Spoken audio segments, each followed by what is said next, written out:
Apocalipsis 2:2 a 3 Apocalipsis 2:7 Las características de los que hacen la obra de Dios.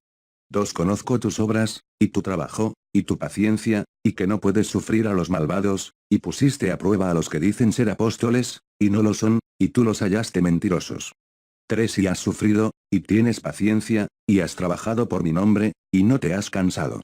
Apocalipsis 2:2 a 3. 7 El que tiene oídos, oiga lo que el Espíritu dice a las iglesias: al que venciere, le daré a comer del árbol de la vida, que está en medio del paraíso de Dios. Apocalipsis 2:7.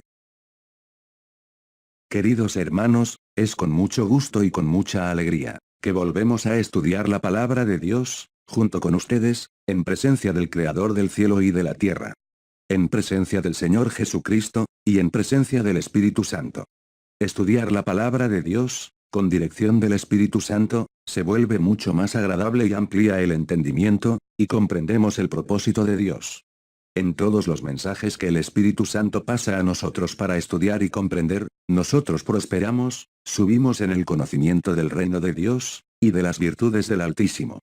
Aquellos que tienen la misión de pasar el Evangelio en su plenitud, en su totalidad, para aquellos que están interesados en la vida eterna, estos llamados predicadores de la palabra de Dios, tienen que tener automáticamente las características necesarias para ser un mensajero del plan de Dios, para todos los que quieren conocer el plan de Dios.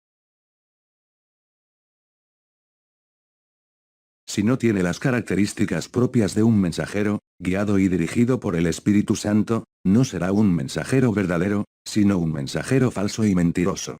Estamos estudiando hoy, estas características que encontramos en el libro de Apocalipsis, en el capítulo 2, donde el apóstol Juan está escribiendo a la primera iglesia, la iglesia de Éfeso.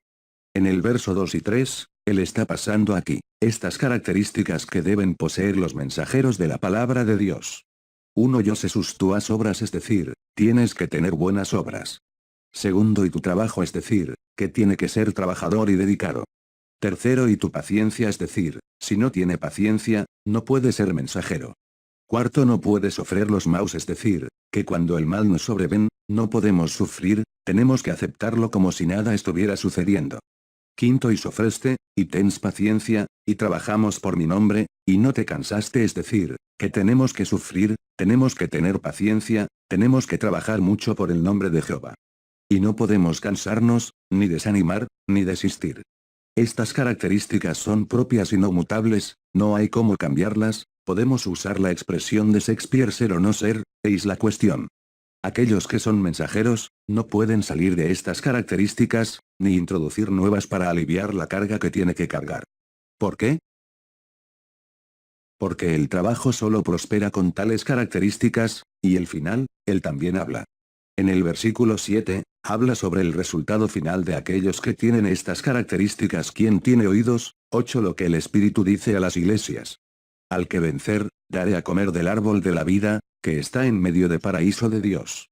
Entonces, hermanos, primero viene la parte de desempeño y ejecución del plan de Dios, y si lo hacemos con las características necesarias, tendremos también el resultado positivo y vencedor. Y de gran victoria. Y la recompensa también será concedida. Vamos a comer del fruto del árbol de la vida, que está en medio del paraíso de Dios. Queridos hermanos, solo quien ejecuta el trabajo de Dios es que sabe las dificultades que encuentran, y la fuerza que tiene que encontrar solamente en Dios. Para continuar haciendo la obra con dedicación, con paciencia, afrontar el trabajo arduo, y no cansarse y nunca renunciar. Entonces llegaremos al final glorioso, saborear del fruto del árbol de la vida, y vivir eternamente con Dios. Amén. Gloria a Dios.